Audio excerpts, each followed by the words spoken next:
Ratio শব্দের অর্থ হচ্ছে অনুপাত। এরপরে এসেছিল মেমোরেন্ডাম। মেমোরেন্ডাম শব্দের অর্থ হচ্ছে স্মারকলিপি। স্মারকলিপি, মেমোরেন্ডাম মানে স্মারকলিপি, স্মারকলিপি।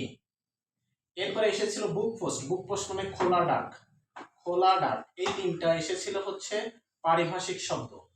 এরপরে অনুবাদ এসেছিল লুক বিফোর ইউ লিভ, মানে ভাবিয়া করিও কাজ, ভাবিয়া করিও কাজ, ভাবিয়া করিও কাজ, ভাবিয়া করিও কাজ। এরপরে এ বোর্ড ফ্রম দা ব্লু, মানে বিনা মেঘে বজ্রপাত, বিনা মেঘে বজ্রপাত, বিনা মেঘে বজ্রপাত, বিনা মেঘে বজ্রপাত। এরপর বিপরীত শব্দ এসেছিল তিনটি।